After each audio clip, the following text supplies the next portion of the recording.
Bienvenidos a este espacio de entrevista con motivo de la 15ª Jornada de Familia y Comunidad de la Villa de Agüimes. Conocemos a nuestro invitado y comenzamos. Médico y escritor, especialista en medicina familiar y comunitaria, trabaja en salud pública desde el año 2000.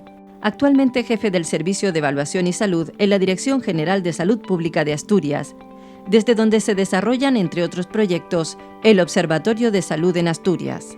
Profesional asociado de la Escuela Andaluza de Salud Pública, miembro del Comité Académico de las Escuelas de Salud Pública de Menorca, escribe en Salud Comunitaria y en Contemporáneos, autor del Año Aranza de Artemio Rulán, Los Gorriones de Artemio Rulán y coeditor del proyecto colaborativo 50 maneras de ser tu amante. Hoy se encuentra con nosotros Rafa Cofiño. Está con nosotros Rafael Cofiño Fernández, jefe de Servicio de Evaluación de Salud y Programas de la Dirección General de Salud Pública de Asturias. Bienvenido y gracias por estar con nosotros. Muchas gracias y gracias a vosotros por la invitación de Y bienvenido a Agüimes. No sé gracias. si te ha gustado lo poco que has visto. Conocía ya Agüimes, Ya lo conocía. Tenía suerte de conocer un poquito la isla y me encanta la isla en general y Agüimes en particular. De hecho, hay familia cercana que es de Agüimes y parte de venir también era un poco porque tenía muchas ganas por ellos de estar aquí. Nos agrada. Don Rafael, impartió la ponencia Condiciones de Vida y Salud, las causas de las causas. ¿Qué quiere transmitir con esta ponencia? Bueno, pues un mensaje clave, yo vengo de trabajar esto en salud pública en Asturias, ¿no? Un mensaje clave, hablando de salud y de enfermedad, es que los contextos donde vivimos, donde nos educamos, cómo trabajamos o no trabajamos, cómo nos relacionamos, todo ese contexto es fundamental para entender lo que es la salud y la enfermedad.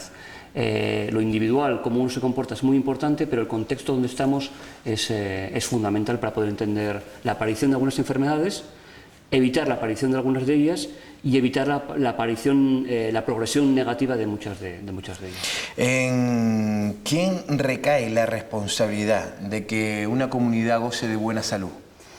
Bueno, pues es una responsabilidad compleja porque depende de muchos factores, ¿no? Nosotros trabajamos mucho con el ámbito municipal en Asturias, hacemos como unas medidas de resultados y de determinantes de salud para los municipios, pero siempre decimos que los resultados, si son negativos, no solamente dependen del municipio, del ayuntamiento, sino que dependen de muchos agentes de salud que hay en el territorio, uno es el ayuntamiento, que es fundamental, otro es el sistema sanitario, otros son el propio movimiento ciudadano, las asociaciones ciudadanas, y luego, lógicamente, hay aspectos macro que no dependen, van más allá del municipio, que dependen con condiciones socioeconómicas que son grandes temas estructurales, ¿no? De ámbito estatal o de ámbito europeo, ¿no? Sí, digamos que ya el político es el más responsable, sí, en ese sentido. De hecho, el primer peldaño, y para nosotros que es fundamental, es el tema de las grandes políticas. No es y hay ejemplos muy claros, ¿no? No es lo mismo las políticas de un país, las políticas de otro, y cómo esos condicionan el tema de los problemas que puede haber de salud. Por ejemplo, algo que desde la salud pública se defiende desde un punto de vista científico es que las políticas de austeridad matan. Las políticas de austeridad y de recortes claramente tienen un efecto perjudicial en la salud de las poblaciones. Demostrable. Sí, totalmente demostrable. Esto es algo que la Organización Mundial de la Salud y la Organización Internacional de Trabajo... Sí, con estudios, que esos son estudios verídicos. Defienden totalmente, sí. ¿Qué se conoce como determinantes de la salud? Pues determinantes serían estos aspectos relacionados pues desde la edad, el género, factores genéticos, factores ambientales, factores relacionados con las conductas ambientales, laborales, socioeconómicos, relacionales. Esos determinantes que afectan a la salud de los individuos y de las personas en el contexto, ¿no? O sea, está lo individual, está lo grupal pequeñito, lo familiar o lo grupal, está lo barrial también, que es muy importante, y luego está lo más macro. Esos determinantes, aunque la palabra sea determinantes, son, la gran mayoría de ellos, la edad por ejemplo no, pero la gran mayoría son modificables, es decir, lo socioeconómico es modificable, o puede ser difícilmente modificable, pero es modificable. Tenemos experiencias muy cercanas de países del norte, cómo las condiciones en países nórdicos, al ser mucho más igualitarias, hacen que las comunidades sean mucho más sanas. Esos serían un poco los determinantes. En nuestro modelo en Asturias, que es un modelo que trabajamos con la Universidad de Wisconsin, trabajamos como en 4 grandes bloques para hacerlo como más pedagógico: lo socioeconómico, las conductas, el entorno y la calidad del sistema sanitario. Serían un poco los 4 grandes bloques de determinantes con los que trabajamos. ¿Qué papel juegan los centros de salud y los médicos de familia a la hora de lograr una comunidad sana? Los centros de salud, lo que es la atención primaria, y no solamente los médicos, ¿no?, sino todos los profesionales que trabajan en atención primaria, dentro de lo que es el sistema sanitario es fundamental para un modelo. La primera toma de contacto del paciente. La primera toma de contacto y, de hecho, la piedra angular del sistema sanitario. Es decir, en nuestra concepción seguimos viendo a veces, teniendo una concepción muy hospitalocéntrica, como que el saber está en el hospital y lógicamente, la necesidad de algunas especialidades es fundamental, ¿no? Pero digamos que el buen equipo de atención primaria es el que acompaña a las personas cuando tiene algún proceso de enfermedad en todo el itinerario, ¿no? Y tiene una visión global de la persona en el contexto donde viven, que eso es muy importante, ¿no? O sea, cuando mi formación es como médico de familia, hace tiempo ya que no trabajo en primaria, pero cuando un médico de familia, una enfermera o una trabajadora social de atención primaria conoce el entorno donde vive una persona o el domicilio, puede entender cosas perfectamente de por qué están ocurriendo cosas o qué puede ocurrir, que a veces no se ven desde otra perspectiva, ¿no? Entonces, en este sentido, la atención primaria es el eje fundamental. Y es un eje y una parte del sistema sanitario que tenemos que revitalizar, priorizar y incluso subvencionar todavía mejor de lo que... Sí, porque es un elemento preventivo, ¿no? Antes de llegar a más. Sí. El médico es el que tiene la primera toma de contacto con el paciente y puede disminuir esos agravantes a la hora de una comunidad. Hay ejemplos y estudios muy bonitos que hablan precisamente de esto, ¿no? De que una buena atención primaria garantiza muchos aspectos, no solamente en términos de prevención, que ahí probablemente tiene también mucho papel fuera del sistema sanitario, ¿no? O sea, el ayuntamiento en ese sentido tiene mucho más fuerza que el sistema sanitario, por ejemplo, pero en términos también de seguridad del paciente, o sea, de evitar técnicas innecesarias, diagnósticos innecesarios, fármacos innecesarios, ¿no? Por eso, fundamental la atención primaria es un elemento clave, ¿no? Con esto se confirma que no solo debemos trabajar desde dentro de la consulta, sino también desde fuera, ¿no? Sí. Nosotros, por ejemplo, en salud pública, un elemento clave es esto, es el sistema sanitario tiene un papel importantísimo y fundamental, y grandes logros de salud de nuestra población es porque tenemos un buen sistema sanitario, pero el peso fundamental del bienestar de las comunidades está fuera del sistema sanitario. Por ejemplo, por citar un ejemplo, la educación es un elemento fundamental para mejorar la salud de la población y el bienestar de la población. Un buen indicador de buenos resultados de bienestar de la población no es tener grandes tecnologías y nuevas tecnologías que a veces no aportan mucho en hospitales, sino es tener un buen sistema educativo. Es curioso porque casi todos los ponentes que hemos entrevistado dicen de la educación como el principal arma para combatir la desigualdad. Usted me dice que es el principal arma para combatir o para obtener una salud comunitaria. Desde la educación está la solución de los problemas. ¿Hemos educado mal? Bueno, yo no me atrevería a decir que hemos educado mal, ¿no? Sino que podemos educar mucho mejor todavía. O sea, yo creo que sí que ahí tenemos muy buenos ejemplos. O sea, nosotros siempre partimos un poco de la posición de tener una visión crítica, pero siempre pensando en términos positivos de crear, ¿no? Y mejorar. Y yo creo que en ese sentido tenemos grandes oportunidades de mejora en el ámbito educativo, sin lugar a dudas, ¿no? Y algunos de los aspectos que probablemente tocarían o hablarían otras ponentes es esto, ¿no? Mejorar temas de educación relacionados con pensamiento crítico, igualdad, aprender a controlar la capacidad de toma de decisiones. Esos son aspectos que, una vez educados, sirven para todo en la vida en general. Sirven para tener conductas saludables, sirven para ser un buen ciudadano, una buena ciudadana a la hora de tomar decisiones, sirven para votar de forma con pensamiento crítico tener o tomar una opción política, ¿no? O sea, sirve para muchas cosas. Ojo, porque hay otros aspectos que van relacionados con temas de biología que hay que tener en cuenta, ¿eh? Sí, también, por supuesto. Con este discurso no quiero decir que hay aspectos biológicos o genéticos que es muy importante también tener en cuenta y garantizar calidad en este sentido. Usted menciona en alguna de las entrevistas o ponencias que una población con una ciudadanía participativa son poblaciones más saludables. Sí. ¿A qué se refiere? Hay también estudios, hay alguna guía hecha por agencias de salud británica que demuestran evidencia científica en este sentido, de cómo el mejorar la participación de la comunidad tiene dos efectos. Uno en sí hace que las cosas funcionen mejor. Es decir, cualquier programa que hagamos en una comunidad que tiene un alto nivel de participación, la comunidad se siente más responsable y se trabaja mejor con la comunidad. Pero por otro lado, la propia sensación, la propia capacidad de participar genera bienestar. O sea, comunidades donde a la gente se le pide la opinión, donde participan de forma activa, donde son capaces de emitir decisiones, donde son capaces de balancear opiniones, es una comunidad mucho más saludable. Sobre todo por la actitud, ¿no? Por las actitudes. Por la actitud y por la capacidad por algún elemento, un elemento clave cuando hablamos en términos de promoción, que es la capacidad de las personas de tener decisión de lo que están haciendo con su vida. Que es un término que puede parecer un poco extraño, ¿no? Determinación. Pero que es realmente clave. Es decir, muchos problemas de estrés actualmente vienen relacionados porque las personas no tenemos capacidad de controlar nuestra vida. Las decisiones están en puntos externos, ¿no? En aspectos macroeconómicos o en aspectos de crisis y conflictos de lo personal, ¿no?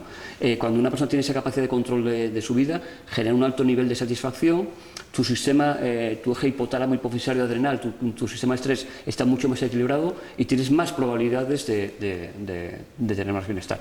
Ojo, porque siempre hablamos de eso, insisto, en términos de probabilidades, ¿eh? O sea, no quiere decir que a veces, desgraciadamente, hay otros factores que puedan aparecer. Claro, que se implican. ¿Cree usted que nuestro sistema sanitario todavía potencia la idea de una salud que es igual a la ausencia de enfermedad? Bueno, sí, nuestro sistema sanitario de alguna forma, y no está mal, porque realmente el sistema sanitario lo que tiene que hacer es sobre todo curar bien la enfermedad, ¿no? Eso es un elemento clave del sistema sanitario.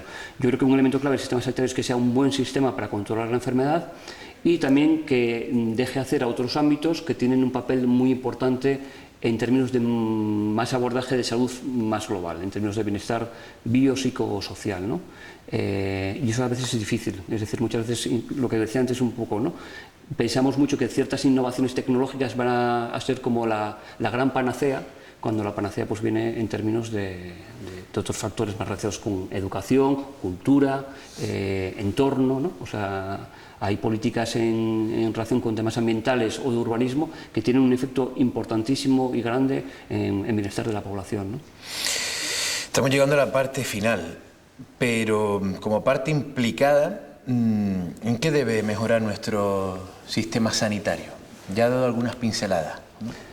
Fundamentalmente, ¿Qué nos falta? Sí, yo creo que lo que hay que pensar es pensar en términos prácticos y reales, porque esto muchos compañeros de primaria lo dicen, ¿no? Que cuando decimos que la primaria es la atención primaria, ¿no? Los centros de salud es lo más importante, hay que demostrarlo, ¿no? O sea, yo creo que un factor importante es eso, es revitalizar la importancia que tiene la atención primaria. Otro aspecto sería que la atención primaria supiera trabajar con otros recursos que tiene la comunidad fuera del sistema sanitario que generan salud, que sepa trabajar y que deje trabajar esos recursos para poder generar esto. Y otro aspecto yo creo que fundamental es el tema de desfinanciar o hay que dejar de hacer cosas. O sea, lógicamente yo creo que ahora mismo estamos en un escenario también de recursos limitados y con los recursos que tenemos hay que dejar de hacer cosas. Hay que dejar de financiar algunas innovaciones farmacológicas o tecnológicas que realmente no aportan determinada salud a las poblaciones y ese dinero invertirlo en otras cuestiones que pueden ser mucho más prioritarias, ¿no? Incluso fuera del sistema sanitario. Fuera del sistema sanitario. Por último, estamos dentro de una jornada y siempre invitan a la reflexión. Un mensaje de reflexión para las personas que nos están viendo, para la comunidad. Nosotros en Asturias también, en nuestra experiencia, yo creo que un elemento clave es la importancia de aprender a trabajar y a trabajar juntos. O sea, en un espacio, en una comunidad, en un espacio territorial pequeñito, hay un montón de agentes que están trabajando en bienestar. Ayuntamientos, los citábamos antes, ¿no? Ayuntamientos, asociaciones, instituciones académicas, centros de salud, profesionales de otros ámbitos. Un elemento fundamental yo creo que es generar espacios de participación colaborativos entre estos agentes para trabajar juntos, cada uno en su faceta, pero también colaborando y coordinando aspectos, porque también tenemos, en nuestra experiencia a veces lo que ocurre es que hay gente que está trabajando en proyectos muy interesantes pero no estamos coordinados. Y coordinar esos esfuerzos para mejorar, pues por ejemplo, ¿no? Un reto que tenemos ahora mismo, el tema de envejecimiento activo saludable, requiere un trabajo colaborativo entre diferentes sectores, ¿no? Lo que nosotros llamamos salud en todas las políticas. Y eso requiere algo muy práctico, que es eso, generar esos espacios locales donde nos sentemos todos en la mesa para ver cómo podemos trabajar mejor juntos de forma colaborativa. Y no quiero que se me escape, recortes en salud es igual a menos salud. Depende qué recortes, o sea, hay recortes que no podemos recortarlos, o sea, por ejemplo, la universalidad del sistema sanitario es algo irrenunciable, ¿no? Y eso no puede ser un recorte nunca. Hay determinadas prestaciones que no se pueden recortar, pero lo que decía antes, sí que hay determinadas cuestiones que se pueden desfinanciar, que desde el marco de la evidencia científica desfinanciar ciertos fármacos o ciertas innovaciones se puede hacer tranquilamente, ¿no? Y tenemos que ser valientes para poder hacerlo. Y también la austeridad es un grado más de enfermedad. Depende, también depende de qué tipo de austeridad, ¿no? Pero sí, el tema de la austeridad en términos que hablamos antes de los recortes, las políticas económicas de austeridad es un grado de enfermedad sin lugar a dudas, ¿sí? Y sobre todo también la falta de financiación para seguir investigando. Y la falta de investigación para seguir investigando en muchas líneas también vinculadas con el ámbito de lo social. Nosotros trabajamos mucho con... Sí, no de la salud, sino también en lo social. Eso es, claro, con la perspectiva social, y creo que también es importante el tema de ahondar en investigación en el territorio de lo social, ¿no? Las grandes líneas investigadoras con genoma son líneas muy bonitas y apasionantes, pero luego hay cuestiones muy básicas. Yo creo que ayer dos ponentes ponían ejemplos perfectos y preciosos y terribles, ¿no? Con el tema de la equidad, la perspectiva de género, son líneas que hay que seguir investigando y seguir potenciando, porque además claramente sabemos qué es lo que hay que hacer para poder mejorar, ¿no? Para terminar, la última, ¿tenemos un buen sistema sanitario, de los mejores del mundo? Se dice mucho en prensa, lo dicen mucho los políticos, ¿no? Siempre se mira para Estados Unidos y se pone como ejemplo España. Yo creo que te contestaría un poco como lo que hablábamos antes, ¿no? Con el tema del sistema educativo. Yo creo que tenemos un gran sistema sanitario.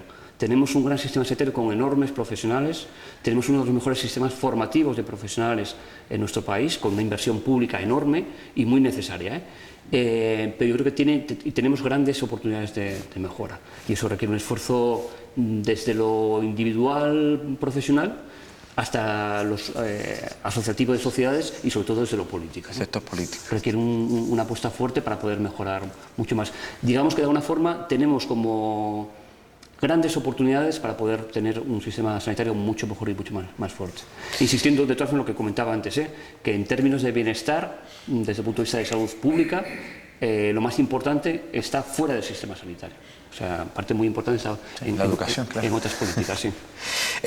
Don Rafael, ha sido un placer hablar con usted de salud comunitaria. En nuestro municipio tenemos una jornada de salud comunitaria promovidas por un centro de salud, más concretamente el Cruz Reinaga, y desde la Concejalía de Servicios Sociales, en este caso de Salud, del Ayuntamiento de Agüimés, y hemos experimentado algunas mejoras. Ya vamos por las cuartas, creo, jornadas. El amigo Pedro, seguramente el compañero, le ha hablado de ella. Sí. Ha sido un placer. Personas como ustedes son herramientas básicas para mejorar los problemas de la sociedad, así que mucha suerte en lo personal y en lo profesional. Gracias a vosotros, y como lo decimos muchas veces, a mí me toca ser el portavoz solamente de mucha gente, de muchos colectivos de personas y profesionales, y muchos compañeros y compañeras de Asturias que están trabajando, de Asturias y de fuera de Asturias, que están trabajando, y gracias a ellos yo creo que vamos avanzando muy bien hacia adelante. Un placer, muchas gracias por la invitación.